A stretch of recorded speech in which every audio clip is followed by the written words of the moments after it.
Hello and welcome বন্ধুরা, সবাইকে রথযাত্রার অনেক অনেক শুভেচ্ছা। আজকে চলে এসেছি কিন্তু দীঘা, নবনির্মিত দীঘা জগন্নাথ মন্দিরের প্রথম বছর রথযাত্রা তুলে ধরতে তোমাদের সামনে কিন্তু চলে এসেছি আজকে দীঘাতে। জয় জগন্নাথ। আগের বছর গিয়েছিলাম পুরীর রথযাত্রা তোমাদেরকে আগের বছর দেখিয়েছিলাম। এবছর কিন্তু দীঘার রথযাত্রা, প্রথম বছর রথযাত্রা কিন্তু তুলে ধরতেই চলে এসেছি দীঘাতে। এখন রয়েছি দীঘা গেটের সামনে। তো আজকে কিন্তু দাদার সাথে মানে অঞ্জনদার সাথে কিন্তু মহাকালে চেপে চলে এসেছি। দাদা, প্রথম বছর কেমন এক্সপেকটেশন কেমন আছে? যতটা সম্ভব প্রথম বছর তো ভিড় হওয়ার তো চান্স অনেকটা বেশি, কিন্তু ইন্দ্রদেবতা মানে এতটা মুখ ভারী করে বসে আছে, দেখা যাক কি হয়। এখন গেটের কাছে রয়েছি, একদম মন্দিরের সামনে গিয়ে তোমাদের সাথে দেখা হচ্ছে। চলো।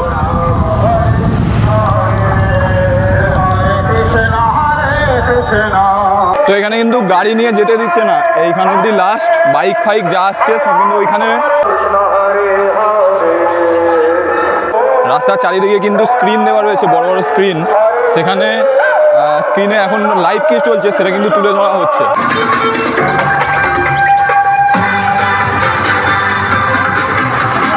কিন্তু একদম মেন গেটের সামনে, এবং ওই সামনেই কিন্তু দেখা যাচ্ছে রথ। চলো যাচ্ছি একদম রথের সামনেই।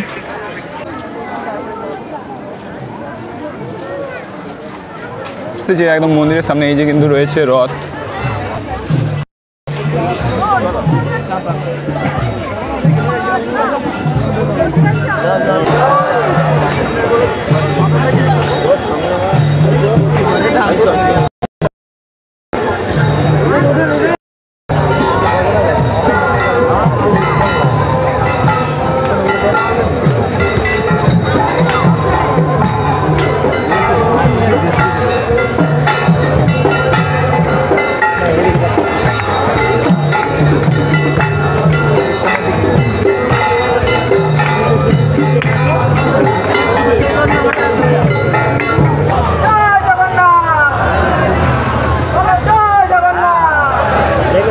রথযাত্রা দেখতে দেখতে কাছারে দেখা হয়ে গেছে। দেখো রাকেশ দা রয়েছে এখানে। দীঘার রথযাত্রার পুরীর রথযাত্রার মধ্যে তুমি কি বলতে চাও? প্রথম বছর একটা আশা ছিল কি একটু ভিড়ভাড়টা হবে, কিন্তু সেরকমটা দেখা যাচ্ছে না। কি মনে হয়? এবার মেন কথা বলতে, পুরী আলাদা জায়গায় ও আলাদা লেভেলের, দীঘা আলাদা জায়গায় আলাদা লেভেলের। দীঘা পুরী দুটোকে একসঙ্গে করলে হবে না, দুটোই আলাদা লেভেলের জায়গা। এখানে যদি 50,000 লোক হয়, ওখানে 50 লাখ লোক হবে, এরকম একটা পরিস্থিতি। যাই হোক, আস্তে আস্তে বাড়বে আশা করি। আর খুব একটা যে বড় সড়ো তা কিন্তু হয়নি, বেশ মোটামুটির মধ্যে হয়েছে। যে কিন্তু জগন্নাথ দেবের রথ আসছে, জগন্নাথ দেবের রথ, প্রভুর রথ কিন্তু চলে এসেছে একদম সামনেই। জয় জগন্নাথ, জয়।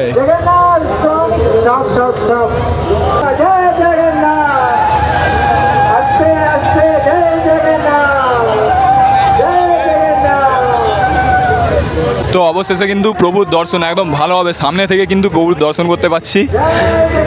খুবই ভালো লাগছে, কিন্তু খুবই ভালো লাগছে।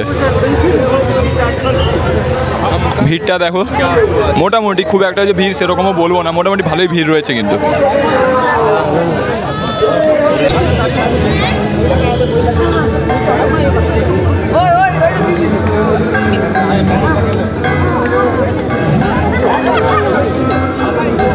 কিন্তু চলে এসেছি একদম মন্দিরের সামনে, মানে মূল গেটের সামনে কিন্তু চলে এসেছি।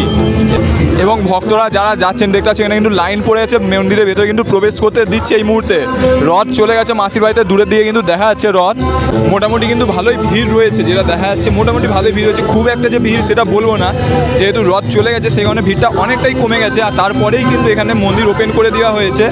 তো অঞ্জনদা বলো, প্রথম বছর দীঘার জগন্নাথ মন্দিরের যে রথযাত্রা, মোটামুটি খুব যে বিশাল যে হাই ফাই ব্যাপার তা নয়, মোটামুটি একটা এক্সপিরিয়েন্স বলতে পারো। ওর থেকে আমার নেক্সট টাইম হয়তো আমি আসবো না। মহিষাদল রথ জিন্দাবাদ আমার কাছে। তো এটা একটা আলাদা মানে ছিল, কিন্তু মোটামুটি অ্যাভারেজ এটা বলতে পারো দীঘা জগন্নাথ। তো বন্ধুরা চলে এসেছি এখন জগন্নাথ দেবের মাসির বাড়িতে। এই যে দেখতে পাচ্ছ জগন্নাথ দেবের মাসির বাড়ির দুয়ার, এবং এই সোজাই চলে যাচ্ছে কিন্তু জগন্নাথ দেবের মাসির বাড়ি যাওয়ার রাস্তা। চলে এসেছে কিন্তু জগন্নাথ দেবের মাসির বাড়ির সামনে, আর ভালোই ভিড় রয়েছে এখানে। এবং এই হচ্ছে কিন্তু নতুন যে মন্দিরটা দেখতে পাচ্ছি, এটাই হচ্ছে কিন্তু জগন্নাথ দেবের মাসির বাড়ি।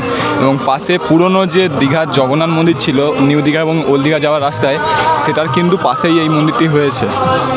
মন্দিরের গেট আপাতত বন্ধ।